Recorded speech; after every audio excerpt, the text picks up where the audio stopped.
Muy bien. Buenos días.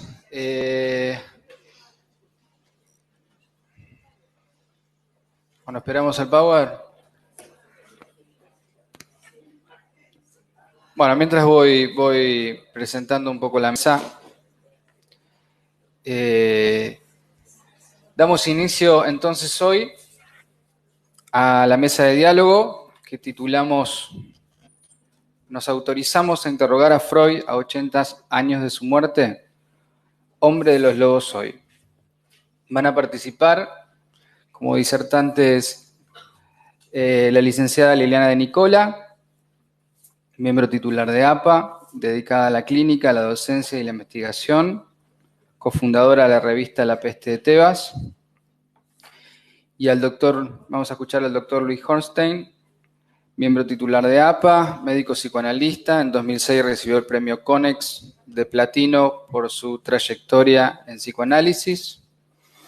Sus últimos libros son Narcisismo, Intersubjetividad y Clínica, Las depresiones, Autoestima e identidad, Las encrucijadas actuales del psicoanálisis y Ser analista hoy. Va a conducir la mesa, el taller, la doctora Mirta Goldstein, nuestra secretaria científica.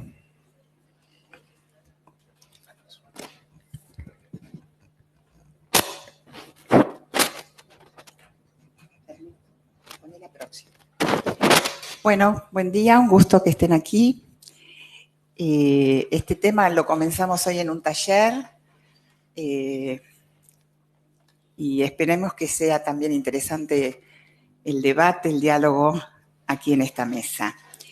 Como dijo Diego, hoy, abril, empezamos a trabajar casos que son freudianos y no freudianos. Algunos casos los vamos a construir, porque, por ejemplo, Hamlet es un caso a construir. Y este mes lo titulamos, si nos atrevemos, nos autorizamos, tenemos el coraje de desidealizar a Freud y de hacerles preguntas. No las va a contestar Freud, las vamos a contestar entre todos. Entiendo que Freud tuvo aciertos y desaciertos y que hoy los podemos revisar, los aciertos y los desaciertos. Este lugar no es para ver todo el caso, va a ser una especie de polémica, de interlocución con el caso de Freud, pero también construir al Freud analista. ¿Por qué no bajarlo del pedestal y ver qué pasó con Freud analista? Sergei Konstantinovich Pankiev perdió su nombre en la literatura psicoanalítica.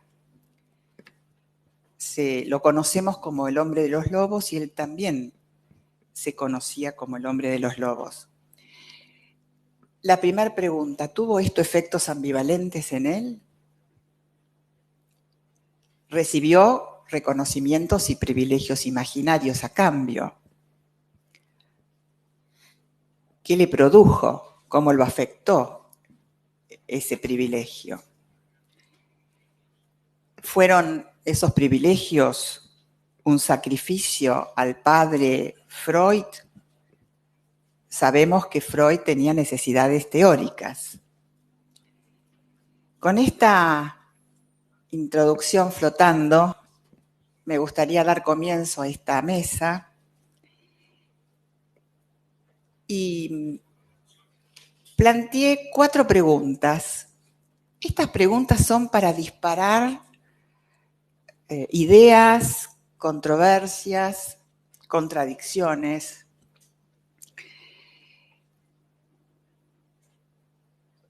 Como dije, algunas tienen que ver con el caso y otras con Freud analista. Entonces vayamos a estas preguntas. ¿Están listos? ¿Sí? Bueno, primera pregunta. Según los testimonios de sus analistas, y cuando hablo de analistas incluyo a Muriel Gardiner y Ruth McBrunswick, que son los que dieron testimonio de este caso, fue tratado como un obsesivo con hipocondría. Sin embargo, llegó a Freud y continuó toda su vida con depresiones e inhibiciones para el amor y el trabajo.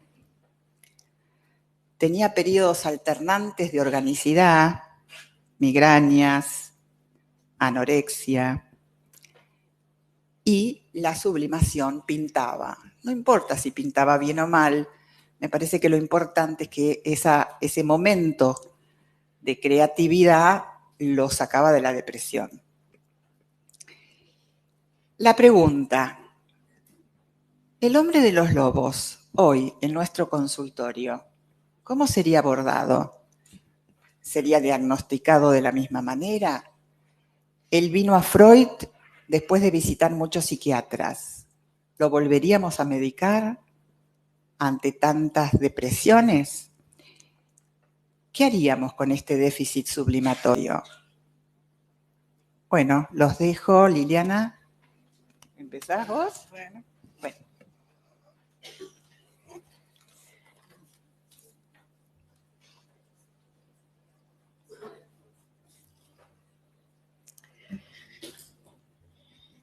Como decía Mirta, este es un caso que tenemos varios elementos. Uno es el texto escrito por Freud, el caso clínico. Otra, las memorias del hombre de los lobos, es decir, su testimonio, de su análisis, y los testimonios después de las otras dos analistas, vamos a llamar así. El texto del hombre de los lobos es fascinante, y cada uno de los analistas, creo, por lo menos me ha pasado a mí, que en un primer momento dije, bueno, ¿cómo voy a lograr esto que logró Freud, ¿no? Es decir, ahí está el principio de autoridad que llaman los historiadores, es decir, el que sabe más que todos. Eso fue cambiando a medida que fui leyendo la obra freudiana, porque yo creo que la obra freudiana tiene una virtud, que es que uno puede interpelar a Freud, pero también dentro de la misma obra, Freud se interpela a sí mismo, lo cual es muy interesante como metodología también, ¿no? Es decir, una cosa es el año en que escribe El año de los lobos, El hombre de los lobos, y 17 años después, cuando escribe Análisis terminable e interminable, que dice algo muy interesante, que las construcciones e interpretaciones son más para el analista que para el paciente, mientras que él se vuelca más al análisis de las resistencias, el working through, y especialmente a una resistencia que se le presentó en El hombre de los lobos, que es la resistencia a la curación. O sea que para él es la resistencia a las resistencias. Esto lo llevó a trabajar sobre el yo y las formaciones de los mecanismos defensivos frente a los impulsos, y esto llevó también a toda una corriente que es la psicología del yo. Sin embargo, Freud no es que le dio importancia al yo, salvo como síntoma. El yo era un síntoma porque era la producción de esa lucha frente a la intensidad pulsional. O sea que era un producto y un síntoma, o sea, una transacción. De manera que depende cómo lo entendamos estas aseveraciones, vamos a pensar en el trabajo sobre el yo o trabajar más en aquello que él llama el working through, que es trabajar a través de las resistencias, a través de las resistencias.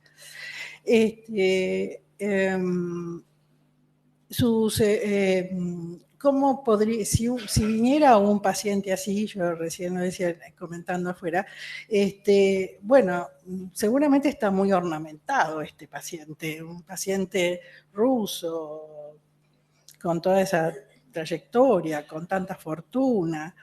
Freud decía que uno para trabajar con un paciente tiene que entrar a formar parte del narcisismo del analista. ¿Qué quiere decir con esto? No quiere decir solamente un juego de espejos que puede darse, sino que despierte el interés del yo del analista. ¿No? O sea que evidentemente Freud, con toda su historia con el dinero, aparece este paciente tan rico, tan afortunado, donde hereda de su padre toda esa fortuna, y Freud pasó momentos realmente complicados con respecto al dinero. Bueno, no era una complementariedad, yo les diría que formó parte del yo ideal de Freud.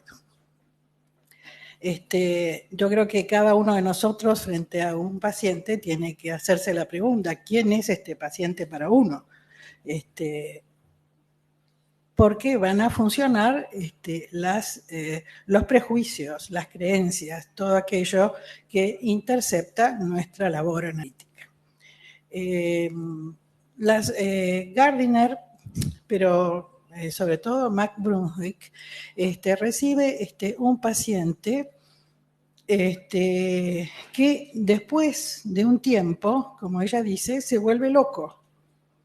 Se vuelve loco, desaforado, y está bastante alejado de aquel caballero ruso que recibió Freud. ¿Qué le pasó? Esa es una pregunta que podemos hacer. Ella insiste que trató de desmantelar el lugar de hijo directo de Freud. Entonces, una pregunta, a las preguntas de Mirta, es ¿qué pasó allí? ¿Desmanteló una imagen que sostenía al paciente? Esa imagen de un Freud, profesor, Herr Professor, que lo sostenía en su imagen, y de pronto dejó de ser el hijo directo. Sin embargo, ella va trabajando y va desarmando la importancia de ser el hijo directo, y parece ser que el hombre de los lobos entró en momentos sublimatorios de la pulsión. Yo lo entiendo la sublimación en el sentido de socialización de la pulsión, es decir, como la entiende Freud en psicología de las masas, por ejemplo. Entonces, tenemos un paciente bastante diferente al final de el trabajo de Max Brunswick. Pero hay un dato que a mí me parece importante. Resulta que esta analista fue paciente y discípula de Freud. Pero además, el dato que me parece importante es que sufría de una intensa hipocondría, que Freud no la pudo curar. Y Freud se sentía con mucha culpa de no haberla curado. Entonces yo me preguntaba, ¿qué pasó? ¿Qué le envió con el hombre de los lobos a Ruth, a esta analista, ¿no? Porque evidentemente él padecía esta hipocondría durante un tiempo. Sobre todo en la vejez, que tenemos testimonios de la vejez del hombre de los lobos, incluso de una entrevista de una periodista muy graciosa, porque parece ser que se entusiasmó mucho el hombre de los lobos, porque era una mujer de 30 años que parecía de 15, entonces él, que no aceptaba hacer entrevistas, aceptó porque además era muy linda, etcétera, etcétera. Esas cosas pasan. Entonces, tenemos testimonios diferentes, tenemos esa suerte a través de los años. Pero esta hipocondría de Ruth Brunswick fue importante, pienso, para su trabajo con el hombre de los lobos. Además, su transferencia con Freud, que fue su analista, y el final de ella, ¿no? La depresión del hombre de los lobos puede ser abordada, a mi gusto, no sé si tengo tiempo, pero de diversos puntos. Un punto, por ejemplo, es su relación con el ideal del yo. Ante determinadas caídas, frente al super yo, puede aparecer entonces sentimientos de ser nada por parte del yo. Esa puede ser una explicación. No lo tenemos acá, pero podría ser una explicación. Él sufrió distintas heridas narcisistas. Para muchos analistas, entre ellos Lacan, etcétera, consideran que fue una neurosis narcisista como diagnóstico, ¿no? Entonces, puede ser que esas heridas hayan sido terribles, derrumbantes para el hombre de los lobos. También está la muerte de la hermana, como algo muy importante, un duelo que se renueva con la esposa. La esposa, Teresa, porque tenemos el testimonio del análisis con Freud, pero el contenido de su vida adulta. Teresa fue su esposa y murió suicidándose, igual que su hermana. Creo que tengo el dato que también se envenenó. Me parece que también se envenenó.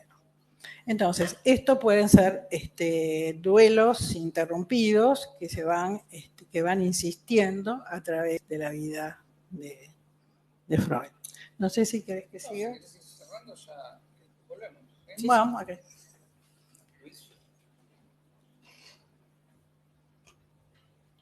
Le pasamos la palabra a Luis. Bueno, agradezco la invitación. Toma. Agradezco la invitación y se me plantea algo que es lo que dice Umberto Eco. Hay demasiada información para quien se entusiasmó, como me entusiasmé yo con la lectura, no solo de Los hombres de los lobos, sino de los analistas ulteriores y de los propios testimonios. El tema es qué seleccionar en 20 minutos. Yo diría que esto es para un curso de un año, El hombre de los lobos. Creo que, para empezar por lo que a mí me parece central, Laplanche hablaba de lectura histórica, retroactiva, histórica, crítica, problemática, agrego yo, retroactiva, pero también en El hombre de los lobos hay que plantear, es la historia de un debate. Es decir, acá había una grieta. La grieta era la grieta con Jung. Y todo El hombre de los lobos, tanto como Schreber o Introducción del narcisismo, deben leerse en el interior de un hombre que estaba defendiendo al psicoanálisis de tal vez el adversario más importante que tenía en ese momento y que tiene en la actualidad. Cualquiera de nosotros que recorra aparte de llevarnos la decepción si vamos al FNAC de París, de estar en el mismo rubro que las ciencias esotéricas, lo cual es un síntoma preocupante, los dos clásicos que perduran, clásico se dice de un autor que sigue vigente, ¿no? Que resiste a las lecturas actuales, casi en la misma proporción son Freud y Jung.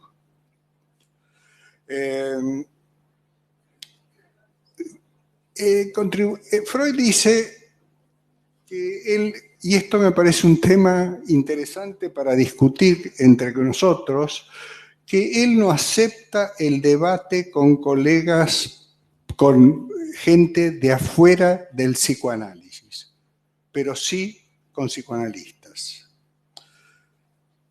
Dice Freud, asumo el desafío de debatir con Jung. El silencio sería comodidad o cobardía. ¿Sí? Digo esto porque en nuestro ambiente están muy bien vistos los debates interdisciplinarios. No están bien vistos los debates intradisciplinarios. En muchas instituciones existen distintas corrientes que conviven, vidas paralelas. Cada uno tiene su público, pero no hay confrontación. Yo creo para adelantar un pensamiento personal, que si hubo un debate que faltó en Argentina, es el debate Freud-Lacan. ¿Sí? Ese es el debate pendiente, el debate entre el paradigma freudiano y el paradigma lacaniano. No para confrontar, sino para complementar. Por supuesto que hubo autores que enriquecieron ambas teorías, las juntaron, establecieron conexiones. Pero después existe también el freudo-lacanismo, que deja mucho que desear por una especie de proceso primario entre los dos sistemas teóricos. ¿Cuáles eran los principales temas que se jugaban para Freud, cruciales del psicoanálisis con Jung? La sexualidad, lo pulsional, el Edipo, lo individual y lo colectivo. No se olviden de la ontogenia y la filogenia, a la cual Freud acá dice: yo solo apelo a la filogenia cuando queda agotada la historia individual. Es lo mismo que dice cuando escribe con pacientes de alta resistencia y baja resistencia. Pacientes con alto nivel de resistencia, empleo símbolos universales. Lo que quiero rescatar es que el polo de Jung sigue vigente. La sustitución del análisis de lo singular con el privilegio de los símbolos universales sigue vigente. Freud acá se preocupa por la afirmación de Jung de no atender al pasado. Jung pensaba que el pasado era fantaseo retrospectivo. El título de este historial se llama Historia de una neurosis infantil. Fíjense dónde centra en su título el núcleo del debate. Historia, neurosis infantil. Existe la infancia, existe la historia, existen acontecimientos, hay que hacer la historia. Lo infantil no es un mero fantaseo retrospectivo. Inconsciente colectivo, inconsciente individual. Desarrollo psicosexual. Se vuelve un poquito, ahí sí coincido con Mirta, obsesivo Freud en cuanto al sueño y a las regresiones, fijaciones, etcétera, etcétera. Pero con lo que estaba en juego no eran temas menores, sino el núcleo duro del psicoanálisis, la sexualidad, la historia, la infancia, la represión y la posibilidad de la actualidad.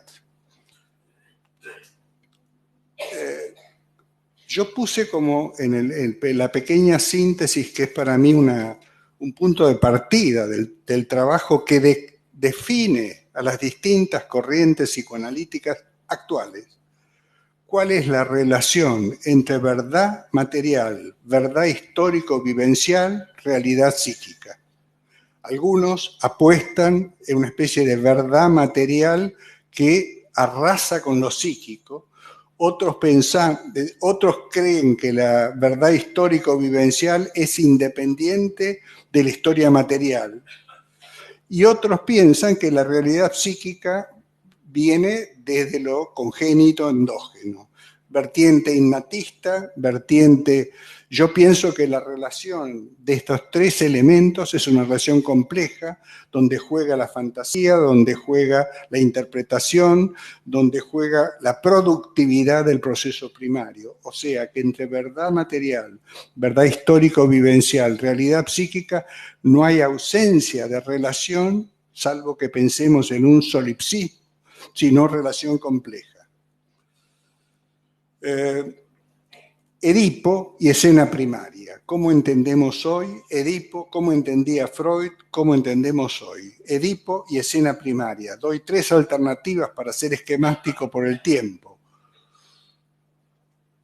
Un hecho concreto, una trama vincular, el Edipo y la escena primaria, o una proyección.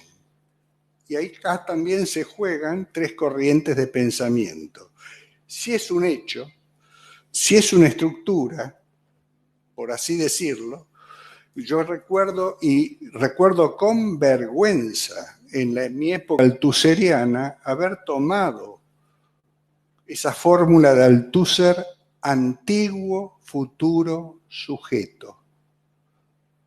Estructuralismo niega la historia.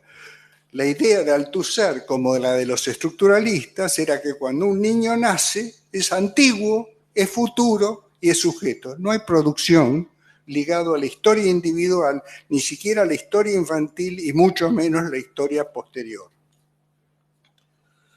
Por supuesto, acá se juega una oposición entre historia lineal e historia recursiva.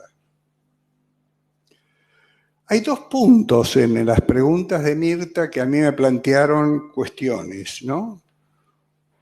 En las preguntas originales, no en las que están ahora, Mirta plantea que fue una reacción terapéutica negativa. Mirta no plantea, abre la discusión. Reacción terapéutica negativa, Freud las define en inhibición, síntoma, angustia, como que hay 5 resistencias. 3 resistencias del yo, por represión, por beneficio secundario y por transferencia. 1 resistencia del ello, viscosidad libidinal, y 1 resistencia del superyo, a la cual llama reacción terapéutica negativa.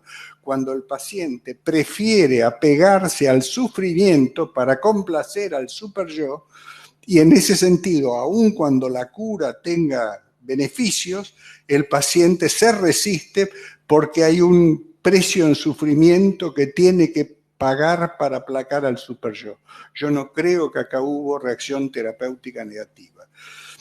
Voy a citar al hombre de los lobos porque esta cita para mí es muy rica. Primero porque la evolución, tanto la que describe Freud como Ruth Brunzig, como Muriel Gardiner, es una evolución para alguien que tuvo 3 suicidios, duelos, migraciones, exilios, pérdida de posición. Y acá viene el otro tema, cómo incluimos en un historial clínico el problema de la realidad. De la realidad me refiero no ya de la historia infantil, sino de la historia. Cómo pensamos las series complementarias. Todos estamos de acuerdo. Hablamos de series complementarias, coincidimos. El problema es cómo evaluamos en cada paciente lo genético, lo infantil, el vivenciar actual. Cómo evaluamos fijaciones, frustraciones, porque si el hombre de los lobos efectivamente tuvo fijaciones, tuvo frustraciones, tuvo duelos, muchos de ellos inelaborables. El episodio paranoide fue después del suicidio de su verdadero amor.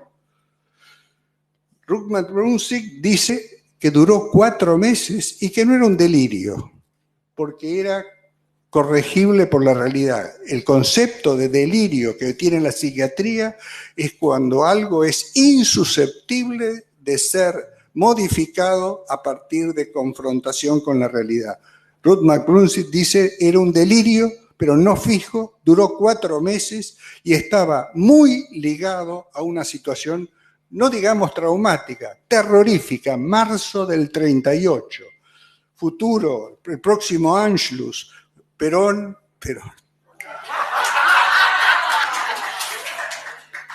Freud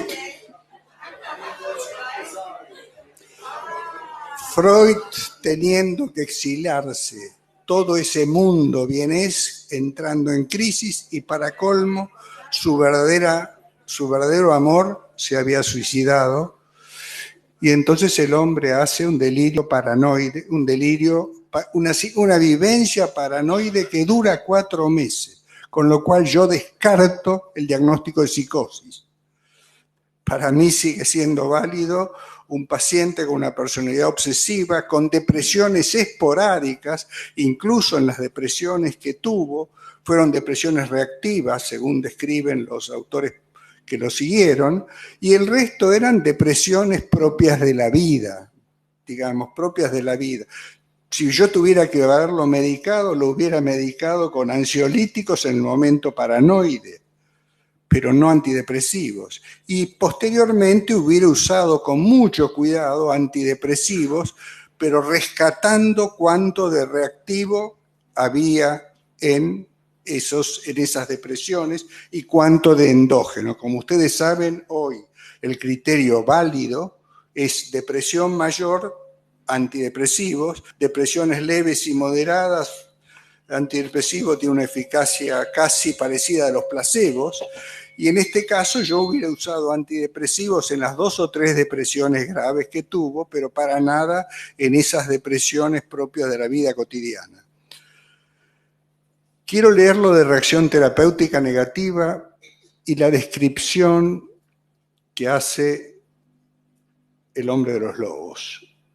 Durante mi análisis con Freud, se abrió ante mis ojos un mundo nuevo, un mundo que muy pocas personas conocían en aquellos días. Muchas cosas que habían sido incomprensibles empezaron a cobrar sentido, a medida que relaciones que habían estado ocultas en las tinieblas comenzaron a emerger en mi conciencia. Otra cita. En mi análisis con Freud, yo no me sentía tanto en la situación de paciente como en la de colaborador, el camarada más joven de un explorador experimentado que se embarca en el estudio de un territorio nuevo y recién descubierto. Ese nuevo territorio es el camino del inconsciente sobre el cual el neurótico ha perdido el dominio que ahora, mediante el análisis, intenta recuperar. Esa sensación de trabajar juntos se intensificaba por el hecho de que Freud reconociera mi comprensión del psicoanálisis. Este es el testimonio que él hace de su análisis. Después está el testimonio clínico, un tipo que hasta los 83 años trabajó después de terminar el análisis con Freud, se graduó en leyes, ejerció, tuvo un trabajo después de haber sido un príncipe como efectivamente lo era en una compañía de seguros, y a los 83 años efectivamente empezó a decaer después de haber tenido una historia personal que pocos hubieran soportado con esa altura. Luis. Un solo comentario y con eso termino. En una pregunta era análisis, que Freud postulaba un análisis sin resto o completo. Freud describe análisis terminable e interminable. Lo que Freud dice en análisis terminable e interminable es que no hay análisis completo. Más allá de todas las fórmulas, lo imposible y todo eso, no hay análisis completo porque el analizado no puede poner en la transferencia todos sus conflictos y hay que esperar que la vida los actualice. O sea, es la vida la que actualiza. Esto se llama historia recursiva, las historias previas. No hay, decía Freud, no hay analizado a fondo. No hay hombre nuevo. En todo caso, lo pongo en mejores condiciones para lidiar con las dificultades que le plantea la vida. Trabajamos, y Freud para esa época hablaba de los conflictos, de los perros dormidos, de los conflictos pulsionales latentes que solo el vivenciar actual los actualiza. Digo esto porque para mí es importante lo que yo creo que ha sido una puesta en segundo plano de la historia de un paciente y de las complejidades de los traumas, de los duelos. Este hombre condensa los mayores duelos, 3 suicidios, padre, supuestamente, hermana, amor de su vida. Exilios, pérdida de estatus, pierde toda su fortuna porque había depositado el padre en el banco X en Odessa, de repente se incendió, perdió los títulos. Pierda de su estatus, migra varias veces y con todo eso llega a donde llega. Entonces, no hay análisis completo, pero hay análisis que lo ha puesto a este sujeto en condiciones de soportar situaciones que el promedio de los seres vivos, de los hombres, hubieran generado crisis muchísimo más graves. No hubo episodios psicóticos, salvo este que estamos hablando, pero vuelvo a decir, Perón, Freud, marzo del 38, futuro Anschluss, derrumbe del mundo, Viena siendo invadida en realidad no fue siendo invadida. Ese es el recurso que usaron los vieneses para declararse víctima. El Anschluss en el 38 fue votado por el 90% de los vieneses, pero para la historia quedaron como invadidos. Pero ese es el clima que vivió Freud el último año en Viena, ese es el clima donde además se le produce a este hombre la pérdida de Freud, por un lado, y en ese sentido coincido con Liliana, pero además la pérdida de un nuevo mundo en el cual ya se había adaptado y tiene que mudarse a Londres, París y luego Estados Unidos. Bueno, Gracias. muchas gracias.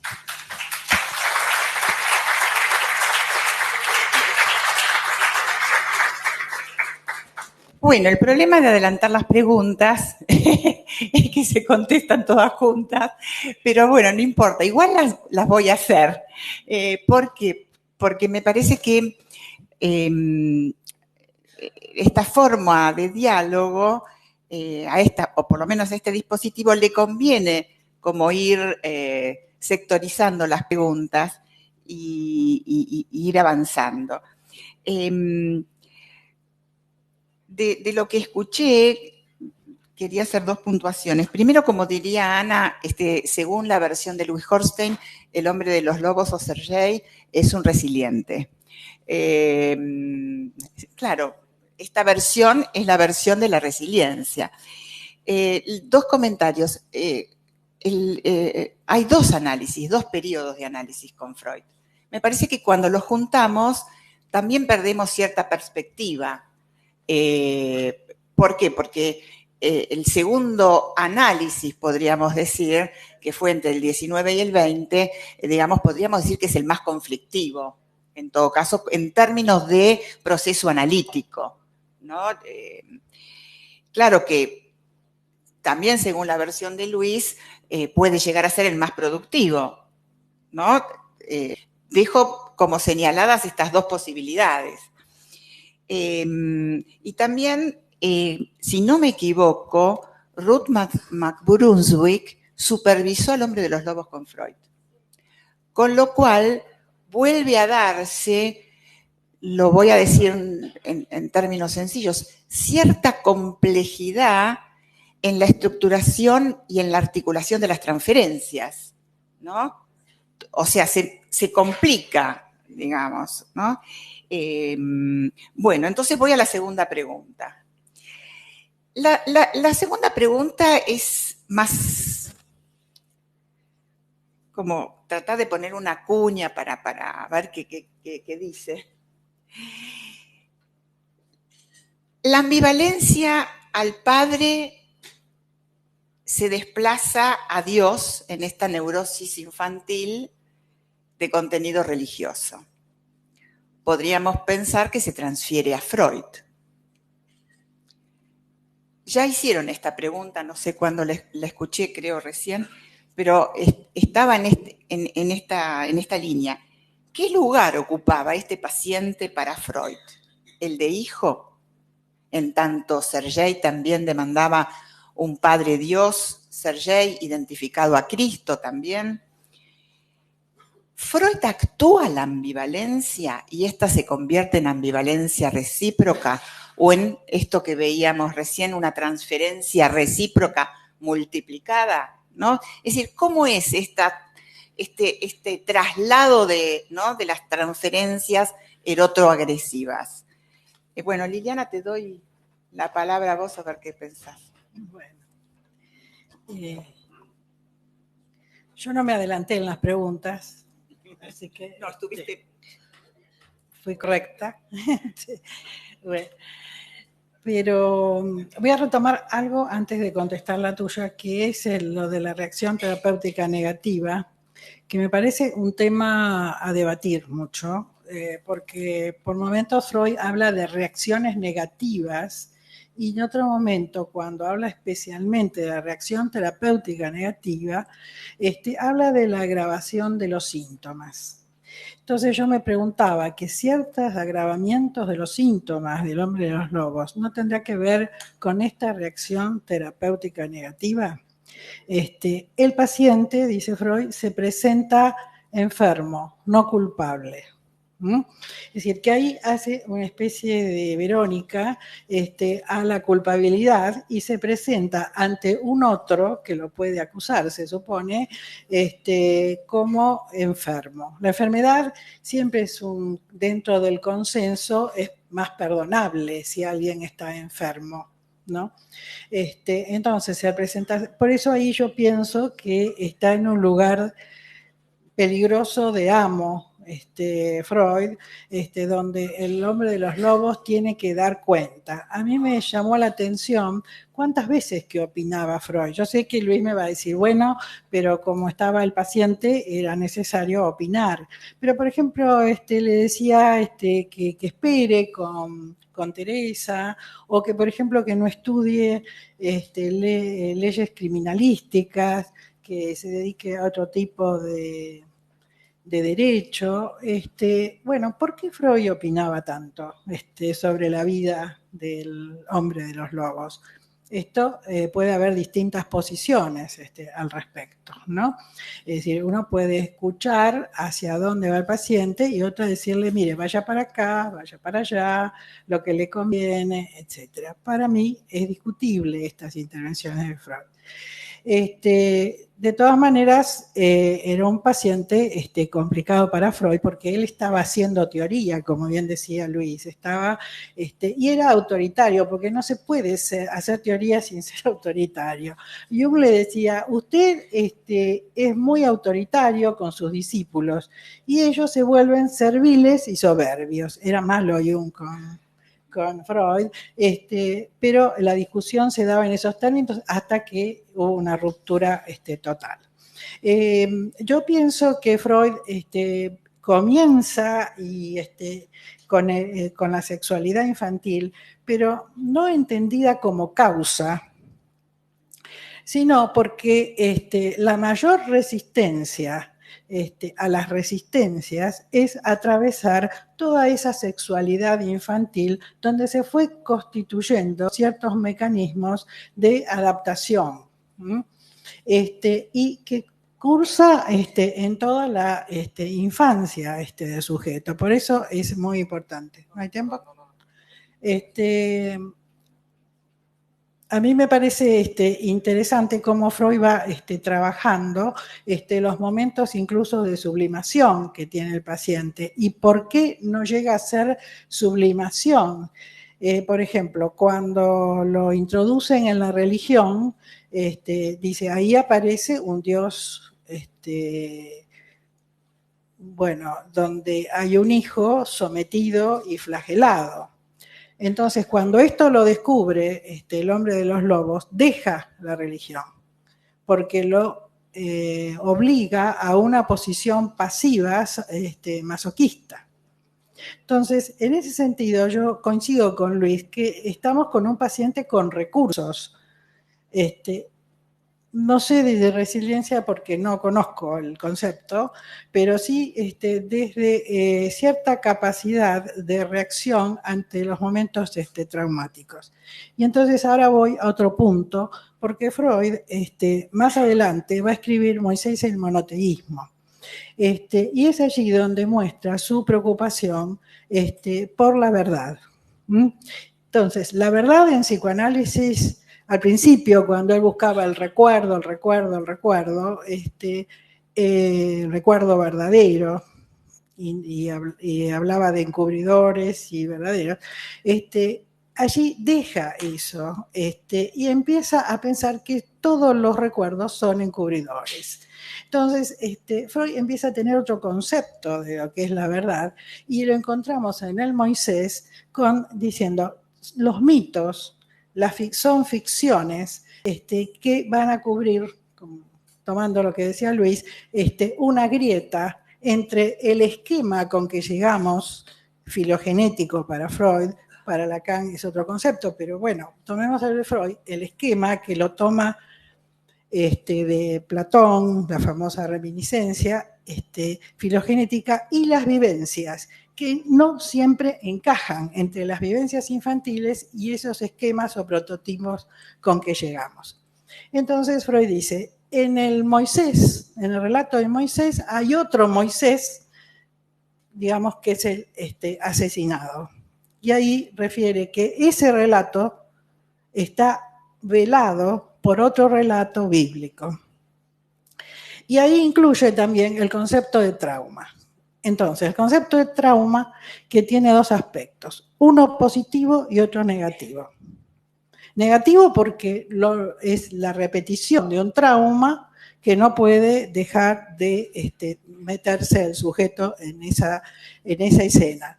Y positivo porque es la búsqueda de una significación. Y yo creo que el sueño del hombre de los lobos es una significación que logra el psiquismo de este paciente y que le permite lograr un sentido, como él dice, encontré un sentido. Si non è vero è ben trovato, dicen los italianos, ¿no? Si no es verdadero ese sentido, no importa demasiado, pero es un sentido que le permite seguir. Y ahí está la metodología de Freud, donde él nos presenta casos que uno podría decir, pero son fracasos. Bueno, son fracasos que son escalones para seguir pensando, ¿no? Aunque sean fracasos y porque son fracasos. Bueno, no sé si te... Luis, ¿vos querés agregar algo a esto? Sí,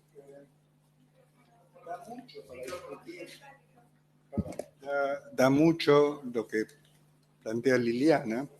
Primero, ¿por qué opinaba tanto Freud? Segundo, yo diría, ¿por qué se opina tan poco ahora?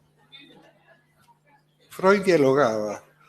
El hombre de los lobos dice, Freud creía que el tratamiento de una neurosis grave era al mismo tiempo una educación del paciente.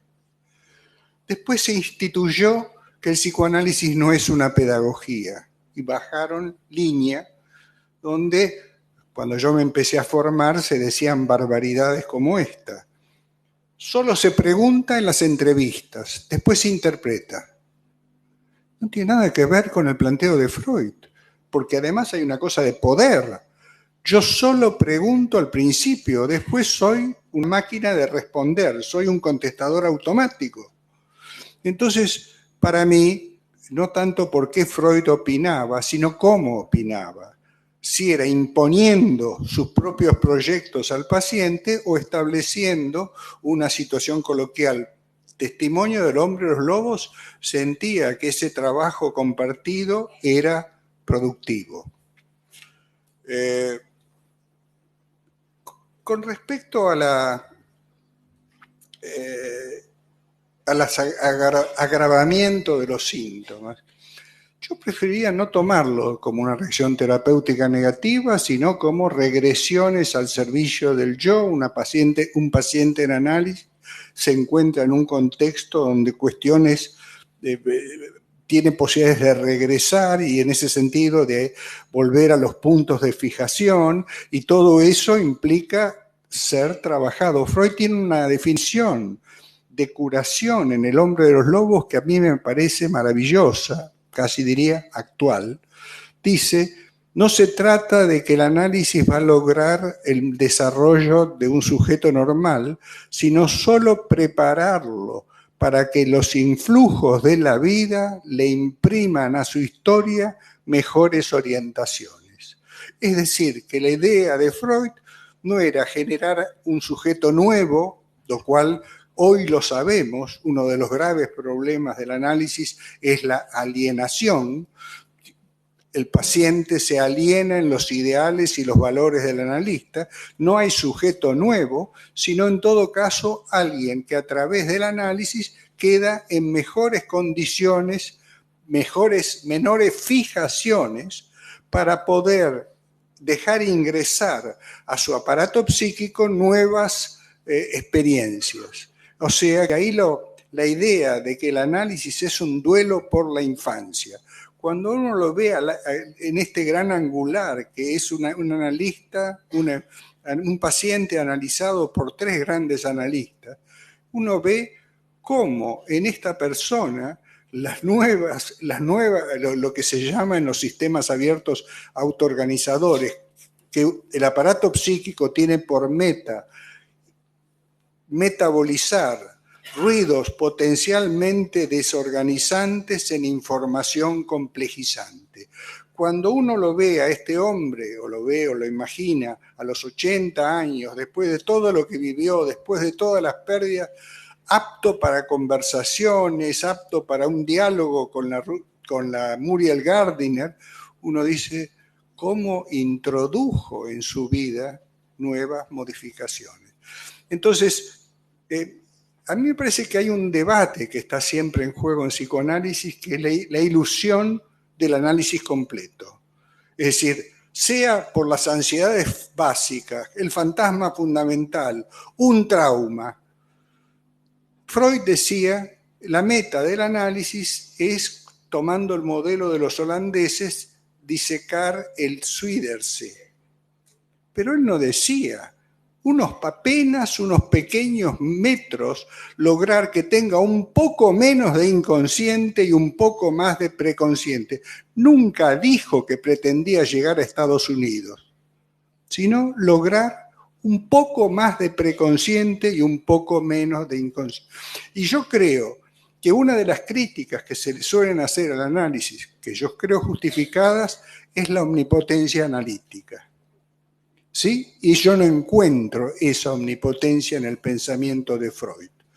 Encuentro un señor que efectivamente tomaba armas y dice, no soy un cobarde, yo debato con otros psicoanalistas, no debato afuera, pero sí adentro, y defendía su teoría. Lo cual no quiere decir que hay una idealización de Freud, pero hay una valorización de una trayectoria, de un testimonio, de un trabajo de resignificación, aún en los supuestos básicos de su propia teoría. Gracias, Luis. Bueno, pues, como quiera. Sí, voy a decir algo respecto de esta parte que me parece muy interesante, y sí, pasamos a las preguntas. No lo voy a hacer ya como pregunta, lo voy a hacer como afirmación, me voy a hacer responsable. A mí me parece que este lugar de elegido, este lugar de privilegio, no fue analizado en ninguno de sus análisis. Pongo esta divergencia, no sé quién lo dijo ya, pero no fue analizado, a tal punto que nunca pagó una sesión. Digo, nunca pagó una sesión, ¿no? Es decir, no solo hoy podríamos decir que hay una inversión de la demanda, ¿no? Podríamos decir eso, sino que me parece que hay un resto que sí tiene que ver con las sucesivas depresiones, que tiene que ver que ser el elegido es la contracara de ser el desecho. Es decir, si alguien está en posición de elegido, de privilegiado, es porque también tiene una posición subjetiva de descartable. Y creo que esta cuestión es la que hoy podríamos plantear, pero a lo mejor Freud en ese momento no la podía plantear de esta manera. La podemos plantear hoy porque hay complejización teórica.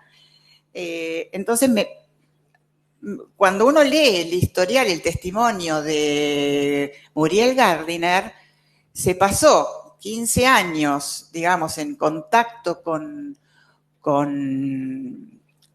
Sergei, abasteciéndolo. Le mandaba comida, le mandaba dinero, le preparaba las cajas. Digo, hay una posición ahí que no fue analizada, por lo menos esto es la idea que quería dejar planteada, y ahora sí, Diego, todo tuyo. Bueno, damos una pequeña vuelta por el público. Andrés, ¿habías pedido la palabra?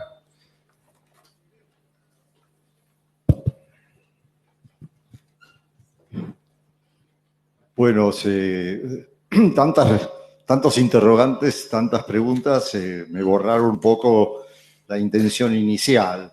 Se me unió un poco el imaginario que me transmitió Arnaldo cuando se encontraba con el hombre de los lobos en los congresos, con el Congreso del 49, como un pobre tipo que circulaba ahí, descartable, pero que quería ser alguien entre los psicoanalistas. Esto se me une con la relación al padre que parece insuficientemente analizada, ¿no? Y un padre que tenía procesos depresivos importantes con los cuales Sergei se identificaba o los padecía. Un padre parcialmente ausente. A veces me parece que debe haber sido un paciente bastante insoportable y que a Freud le rompió las pelotas y le dijo, acabemos acá, digamos, y que repitió un poco la situación paterna. Es decir, que no quiso seguir analizándolo. Este rechazo paterno y la dificultad de las identificaciones masculinas, que me parece que es otra de las temáticas de Sergei, donde se coloca en una posición pasiva masoquista, supongo que es atribuible a lo que podríamos llamar, y les pregunto, ¿habría que haber analizado la prehistoria aquí? Es decir, vayamos a la escuela inglesa. ¿Habría que haber analizado las ansiedades persecutorias detrás de los lobos? Es decir, la insuficiente contención materna, la insuficiente masculinización paterna, los déficits de identificaciones. Esta es una de las preguntas. La otra, voy a repetir lo del seminario anterior, o lo que surgió a las 9 de la mañana, y la pulsión de muerte, que acá no está tomada en cuenta, salvo, digamos, sí, en el desarrollo de lo que ustedes expusieron, está en los traumas, en los suicidios, en las pérdidas tremendas y en la forma en que él pudo o no sobrellevar esta destructividad. La destructividad es también la de los padres, filicidas, para citarlo a Arnaldo, esas ausencias. Habría que construir también una prehistoria acá. Gracias, Andrés. Jorge Canteros.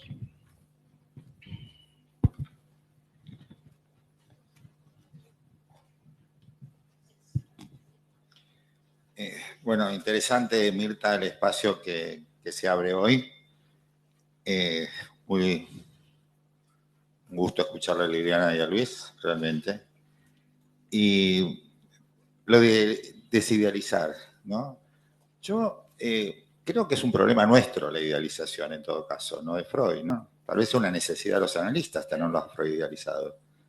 Yo creo que Freud trabaja, creo que hoy dieron cuenta los oradores, y me parece que en ese sentido, me parece que ver cómo trabaja, no solamente en la clínica, sino en la teoría. Y me parece que tenemos bastante que seguir aprendiendo, igual, no como niños, sino al revés, ¿no? Desde una posición de adultos. Creo que la desidealización corre por cuenta de si no alcanzamos la adultez nosotros, digamos, ¿no? Me parece que es, pero sí seguir trabajando y viendo qué nos sigue aportando o qué nosotros le podemos aportar. En ese sentido, pensaba que acá hay algo especialmente, me parece que trajeron el tema del esquema, ¿no es cierto? Los conceptos que están en juego acá en la base y en esto que decía Luis de defender del coraje de Freud. Yo lo vería ahí como un valor y al mismo tiempo con asumir también cierta responsabilidad y cierta culpa. Me parece que Liliana también mostró esto, qué le representaba este paciente a él y el tema del dinero. Y me parece que tal vez esto cargó con Freud con una responsabilidad en ese sentido que él asume en su recorrido. Yo quería acá relacionar dos cosas. Una es la idea de estructura que está acá presente en Freud, que hay un texto que Luis comentó una vez acá, de esto que escribimos un libro con Leticia, estaba la idea del esquema. Y junto con el esquema, el tema de la experiencia, o sea, como dos variables. Y me parece que en ese sentido, el tema del diagnóstico, y esto es un aporte a hoy, digamos, sería que el tema del diagnóstico se hace, según Freud, por lo típico y no por lo singular.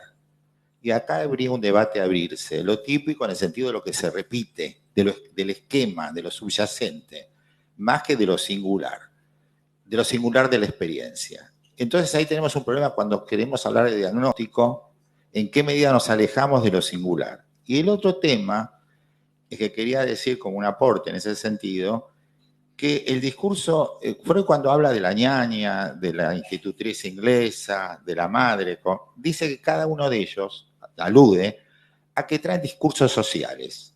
Trae el discurso del folclore, los cuentos infantiles para el abuelo, la religión por la madre. ¿Y dónde se ubica Freud?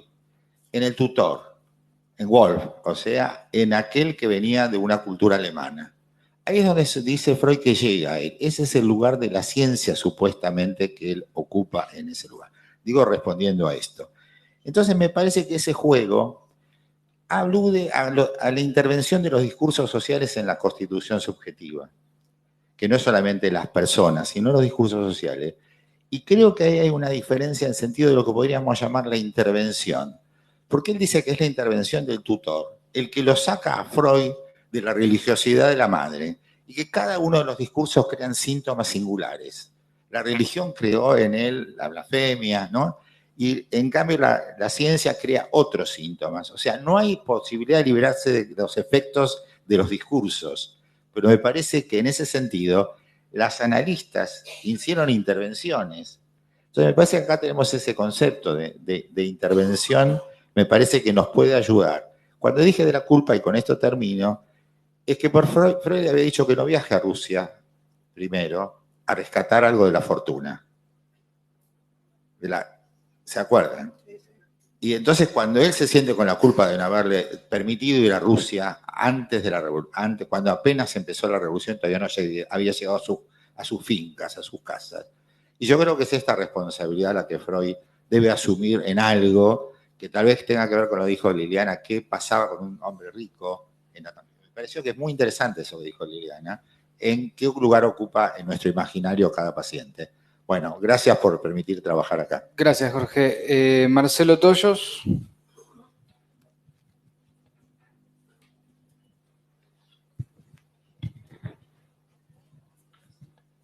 Bueno, muy interesante la mesa, muy interesante la propuesta de releer una vez más análisis historiales freudianos. Creo que la mesa muestra que por qué El hombre de los lobos sigue siendo el historial más interesante que tenemos de los que escribió Freud para trabajar y cómo se renuevan estos puntos enigmáticos. Yo voy a decir 2 o 3 cosas que me evocaron escucharlo a Luis y a Liliana, y también a Mirta. El tema, bueno, yo coincido que el lugar del padre es un punto, y en qué medida, cómo pudo manejar Freud la transferencia, cómo pudo manejar este lugar en la experiencia que hizo con El hombre de los lobos, es uno de los puntos importantes. Me parece que el episodio psicótico que él tiene con Ruth estando en ese tramo de análisis con Ruth Brunswick, que hoy la psiquiatría llamaría, la vieja psiquiatría reacción paranoide, como lo mencionó Luis, y la más moderna del DSM-4 quizás episodio delirante o psicosis breve. Creo que nos tiene que dar motivos para reflexionar. Yo también considero, no creo que sea una estructura psicótica del hombre de los lobos, tendría mis dudas de que sea una estructura neurótica obsesiva tradicional, y es interesante la reflexión sobre los psicofármacos, porque yo creo, ahí tendría una diferencia con Luis, que muy probablemente un psiquiatra de nuestro tiempo le hubiera dado un antipsicótico en ese momento. No sé si le hubiera dado antidepresivos, pero estoy seguro. De hecho, las depresiones se manejan con antipsicóticos también. La psiquiatría está totalmente desarticulada en sus modelos farmacológicos, pero seguramente le hubieran dado un antipsicótico, y creo que es un mérito de Ruth, un mérito anacrónico, porque nos tenemos que ir muchos años atrás, haber sostenido esa situación psicótica. Bueno, ella no tenía psicofármacos a disposición, pero eso muestra que muchas situaciones psicóticas breves pueden ser manejadas transferencialmente con un buen alojamiento del paciente, ¿no? Si lo vemos retrospectivamente. Yo coincido que quizás me suene muy fuerte lo que dijo Lacan de que El hombre de los lobos es una momia del psicoanálisis, ¿no? Como con esas cosas tan categóricas, pero evidentemente llegó a ocupar un lugar, no pudo despojarse de su nombre. El nombre más consistente que tuvo fue Hombre de los Lobos, como se decía aquí, y con eso deambuló en el ambiente psicoanalítico. Una última cuestión, que es una anécdota que siempre me llamó la atención. Algo escribí en algún momento, que cuenta, creo que es Muriel Gardiner, que el hombre de los lobos pintaba. Y Freud parece ser, según pudo recoger en esos diálogos que tuvo con él Muriel Gardiner, no fomentó mucho desde ese lugar de padre, más bien desautorizó ese camino. Decía que no lo veía demasiado conveniente. Digo, yo esto pensando con el nieto que tuvo después Freud, que la pintura no le hubiera, digamos, llamado la atención. Pero la anécdota es la siguiente. Un día, ya había, estaba terminando la guerra, él estaba pintando y se fue, empezó a caminar buscando un lugar, un paisaje donde pintar, y cruzó la línea de frontera, creo que era en Viena, y pasó del lado donde estaban los soviéticos rusos. Y se puso a pintar. Lo encontraron un grupo de soldados, pensaban que era un espía o un tipo peligroso, y lo metieron preso, no sé qué le hicieron. Y cuando se dieron cuenta que no era una persona peligrosa, un poco en broma le dijeron que deje todas las pinturas, que ellos las iban a investigar, inclusive las iban a mirar, porque les hicieron bromas, y que viniera al día siguiente a buscarlas, que se las iban a devolver. Él volvió, sobre sus pasos, volvió a la frontera, y al día siguiente, en lugar de decir, bueno, de desautorizar esa intervención del padre y quedarse tranquilo del lado donde quería estar, volvió a cruzar la frontera y en el sitio donde lo habían detenido no encontró a nadie, no había ni pintura, ni soldados, ni nada. Entonces, me parece que esa es una anécdota que nos puede dar alguna reflexión de cómo él estaba atado y le daba lugar una vez más a que el padre lo autorizara, en este caso como pintor, ¿no? Gracias, Marcelo. Jean-Marc. Sí, quería retomar un poco algo del planteamiento de Jorge Canteros, un poco a partir del punto de llegada de Mirta, en donde el hijo predilecto en su reverso tiene al hijo desechable, y a partir del punto de partida de Luis Hornstein, acerca un poco de esta invitación en lo personal, no solo de tomar al hombre de los lobos a partir del psicoanálisis contemporáneo, sino, ¿por qué no?, también a Jung. Es decir, ambos son los hijos predilectos de Freud, uno desde el punto de vista del paciente y el otro desde el punto de vista del continuador. Y me parece interesante cuando Freud toma el término de complejo, un poco lo toma de Jung con la intención de plantear esta interfaz entre el sujeto y la estructura, en donde el complejo es una singularidad del sujeto. Y veía un poco también en términos de la historia cómo cada evolución del psicoanálisis muchas veces vino también tildado de jungianismo. Me acuerdo ahorita a Edward Glover hablando de Melanie Klein como una jungiana o neojungiana que había que sacar del psicoanálisis, o pienso en el psicoanálisis contemporáneo en un Bion con sus supuestos básicos que de alguna manera aluden a algo de lo arquetípico en Jung. Y todo esto lo planteo porque a la vieja pregunta, ¿estructura o historia? ¿En qué medida lo contemporáneo plantearía más bien una pregunta en términos de estructura e historia? Es decir, cómo observar al hombre de los lobos a partir del interjuego tanto de una estructura que sostiene como de una singularidad que acontece. Y un poco cerrando, creo que hay un feliz intento de plantear al hombre de los lobos a partir de allí, por fuera del psicoanálisis. Creo que es la lectura de Carlo Ginzburg a partir de la microhistoria, pero me parece que el debate tiene que ver con cómo hacer coincidir ambas posturas. Lo dejo ahí planteado. Gracias, Jean-Marc.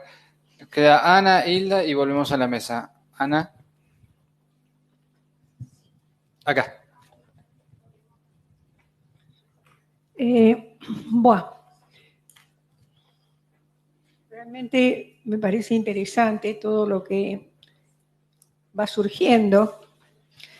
Y yo pensaba en Moisés y el monoteísmo, cuando Freud habla de la inscripción de traumas previos a la representación palabra. En este historial, él cita el año y medio como la escena, el momento cronológico en el cual este paciente vivenció la escena primaria. Escena que después aparece dibujada a través del sueño. Yo pensaba que dos cosas en relación a esta.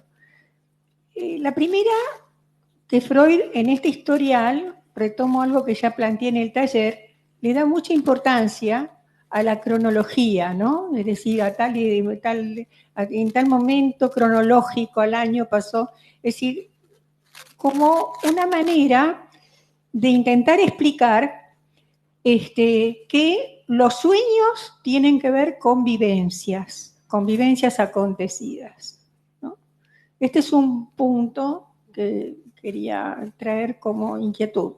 El segundo punto, con respecto a los traumas, uno dice, pero los traumas, los duelos, pucha, cuántas cosas que tuvo que padecer este hombre, pero yo pondría atención en la manera de procesarlos, porque trauma para un analista puede significar una cosa y para el paciente otra, y los mecanismos defensivos ante los traumas pueden ser diversos, ¿sí?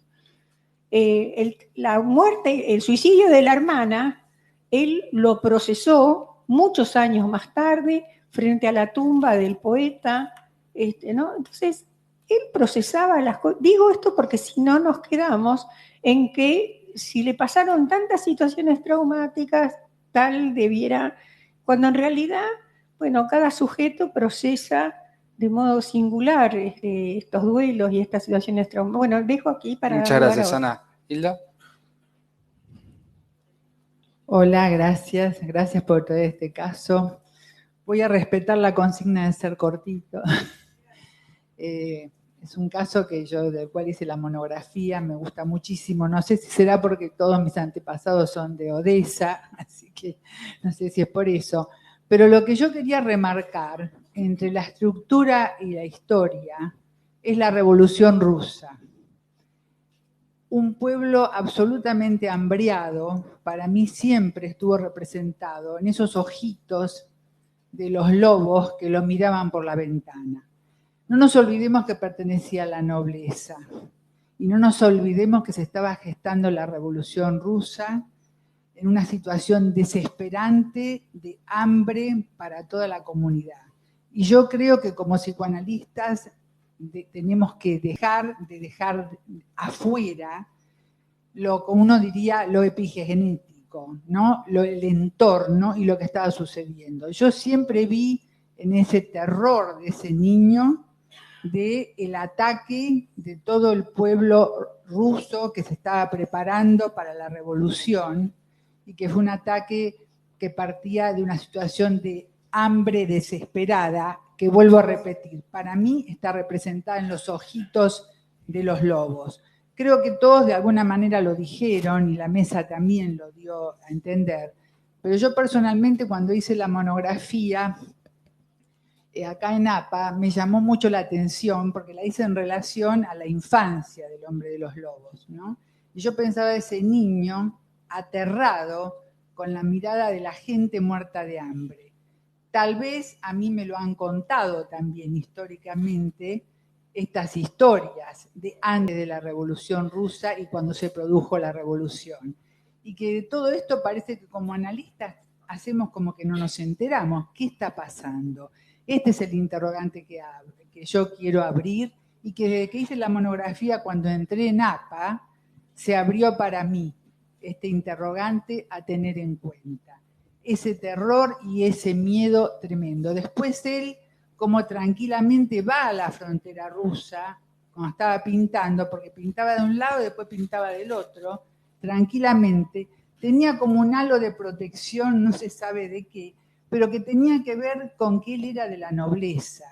Y eso seguía presente en él. Y luego fue de la nobleza del psicoanálisis. Gracias, Hilda. Gracias. Bueno, a todo lo que escucharon les agrego 2 o 3 cositas, por lo menos, y les doy la palabra. Me parece que el diagnóstico que hoy hacemos es por el resto de sujeto, ¿no? Un paciente que viene en estas condiciones, como por ejemplo alguien melancólico o melancolizado, el diagnóstico que haríamos es con qué sujeto podemos seguir trabajando, ¿no? O empezar a trabajar. La anécdota que trajo Marcelo termina con un acceso paranoico que duró 3 o 4 meses también. Y hay algo que ahí el hombre de los lobos no se da cuenta, que lo están cargando. Uno podría decir que estaba flojo de metáfora ahí, ¿no? Tenía una flojera, ¿no? Que es de la metáfora. Y acá, para darles la palabra, voy a decir mi hipótesis. A mí me parece que el sueño es la inscripción del fantasma de pegan a un niño en el hombre de los lobos. Lo dejo flotando, algún día lo retomaremos. ¿Quién quiere contestar? ¿Quién empieza? Bueno, esta última aseveración hace pensar, ¿verdad? El fantasma de pegan a un niño está presente en todo el caso, porque además los padres si nosotros nos ponemos a pensar, los padres que trae a través de las fantasías el hombre de los lobos son varios padres. Hay un padre copulando, hay un padre que pega, etcétera. Pero lo que falta, y en eso coincido para hablar sobre la metáfora, es un padre de un registro simbólico, ¿no? El padre como amo lo tenemos. Pero quería puntualizar una cosa que creo que trajo Andrés, que es sobre la pulsión de muerte. A mí me llamó la atención cómo no hay referencia a la compulsión de repetición. Es cierto que todavía no la había desarrollado, pero tampoco la retoma. Y creo que tiene que ver con este problema que se le presenta de apresuramiento para finalizar el tratamiento. No le dejó tiempo para repetir en la escena de la transferencia, rápidamente cortó Freud, repetir escenas y poder elaborarlas. Durkheim, en alemán no me sale muy bien. Entonces, tenemos un apresuramiento allí de Freud que uno se pregunta, ¿qué le pasó a Freud con eso? ¿No? ¿Por qué quiso que se fuera? Una hipótesis es esa, que ya no quería analizarlo más. Otra, que se encontró con algo que a él también lo impactaba. Una mención que hace Freud es que este estado de apatía era como un estado de hipnosis. A mí me llamó la atención eso, ¿no? Porque ¿en qué lugar estaba puesto Freud entonces? Si era una situación de hipnosis, del hipnotizador. Rápidamente se cortó ese punto, no le dio tiempo a que la compulsión atravesara la escena de la transferencia, ¿no? Aunque estaba, por supuesto, pero para interpretar y trabajar con él esto. Bueno, hay varias cosas más. Yo lo que creo, y les quería decir, porque trabajando para esta mesa, yo creo que dejamos en este momento el Freud de la película, ese viejito que va corriendo por deficiencia de la máquina filmadora, para seguir palpitando el psicoanálisis con preguntas e interrogantes. Muchas gracias a todos.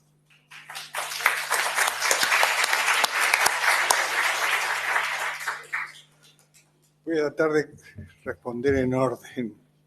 Lo de Andrés, ¿no? Es decir, claro, vos llamás prehistoria lo que yo llamaría historia, ¿no? Es decir, quiero decir, toda la historia familiar, el padre, la madre que tenía según él tal cosa, que prefería, que estaba hipocondríaca, los abuelos, todo eso sería la historia. Digamos, para mí prehistoria es la idea de lo genético, que no descarto del todo, pero quiero decir que coincido con vos, no solamente no tiene teorizado Freud pulsión de muerte, sino tampoco yo, super yo, y en el fondo complejo de Edipo, está en proceso. identificaciones está en proceso. Sin embargo, y acá tomo lo de Canteros, a mí lo que me interesó del historial es la importancia que Freud no le da solo. Alguna vez Leukovich, amigo mío, decía que yo lo que quiero decir es que hay vida después del Edipo, ¿sí? Y a mí lo que me impacta de este historial es la importancia que Freud le da, no al familiarismo edípico, papá, mamá y el nene solamente, sino las institutrices, aquella que había perdido a la hija y entonces lo trata él como hijo, y que él termina al final de su vida cuidándola. Reparación, si queremos, sublimación, en fin, pero que él a la ñaña termina cuidándola después de que muere la madre durante muchos años. Pero lo que vos decís, Canteros, a mí me parece importante, Jorge, porque es todo el lugar que le da a las figuras significativas que dieron vuelta alrededor de la familia, el alemán, la institutriz tal, los conflictos, es decir, eso es lo que yo creo que muchas veces los psicoanalistas confunden historia con historia infantil. Y en el peor de los casos, la historia de los primeros meses de vida, o en todo caso de los primeros 4 o 5 años. Y yo creo que acá Freud tiene una idea de historia que excede los primeros 4 o 5 años y va viendo cómo distintas circunstancias históricas, duelos, traumas producen transformaciones, como hubiera escrito Freud en Duelo y Melancolía, porque cuando escribe Freud Duelo y Melancolía no solamente dice que existe un objeto perdido, sino que todo duelo transforma al sujeto, ¿sí? Que luego lo va a tomar con las identificaciones. Lo de Marcelo, ¿no? Yo creo que, yo estoy de acuerdo con vos, si hubiera un psiquiatra moderno, yo por eso dije no le daría antidepresivos sino ansiolíticos, y vos sos más específico y dirías antipsicóticos por unos meses. Lo que pasa es que si lo agarra un psiquiatra moderno, lo convierte en un dependiente de psicofármacos toda su vida. Lo ideal ahí hubiera sido un psiquiatra que ayude a Max Brunswick durante esos meses con antipsicóticos, pero que luego se diera cuenta que tiene que borrarse porque el trabajo terapéutico suplió la ausencia eventual de psicofármacos. Yo creo que para mí un eje fundamental es esta dilema que hay entre el análisis del ello y el análisis del inconsciente reprimido. Freud se restringe en cuanto al ello entendido como inconsciente de la especie. Eso es lo que logra la gran diferencia con Jung. Freud pensaba que analizar es analizar el inconsciente reprimido, es decir, lo que tiene que ver con la represión y la historia infantil. Por eso todo lo que vos planteaste tiene más que ver con el inconsciente reprimido y con cosas que están presentes en el mundo psíquico, que no es la prehistoria, sino es la prehistoria del punto de vista cronológico, pero es la historia de él, porque él escuchaba cosas permanentemente. Está bien, sí, no, pero aún así es historia. Digo, aún así no es, tenés razón, hay un plus de lo no representado. Con respecto a la polémica que planteaste, estructura o historia, yo creo que Foucault introdujo una palabra que yo la uso sistemáticamente, que es trama. La trama no es una estructura. Perdón.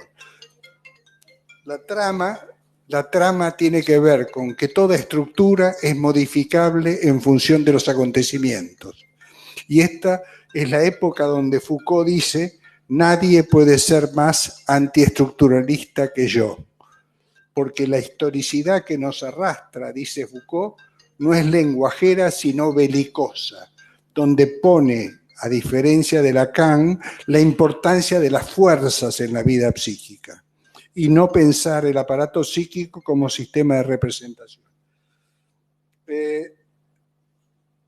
que no cesa de inscribirse. Por eso yo creo que cuando decías lo del trauma, yo creo que, fíjate, el propio Foucault decía que nuestro debate actual tenía, el propio Foucault no, Foucault hace 30 años, pero como la moda, como decía León Rossi, nos llega en barco, nosotros a veces hablamos de cosas que pasaron hace 40 años. Pero ese Foucault de la década del 70 decía que el gran problema de la filosofía es la relación estructura-acontecimiento y que no había que optar la bolsa o la vida por la estructura en desmedro del acontecimiento. Y a su vez, en esto de la vuelta del acontecimiento, el acontecimiento no es el hecho, es el hecho más la interpretación que cada sujeto hace, más la fantasía. Y ahí es donde vos decís con razón que no se puede analizar un trauma por fuera de la realidad psíquica y de las consecuencias que ese trauma tuvo en la historia de esa persona. Bueno, muchas gracias. Muy bien.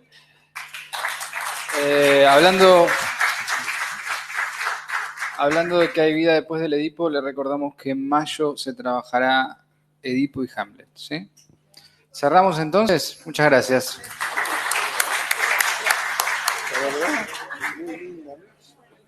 Vos tenés un mérito en haber generado todo este intercambio. Las preguntas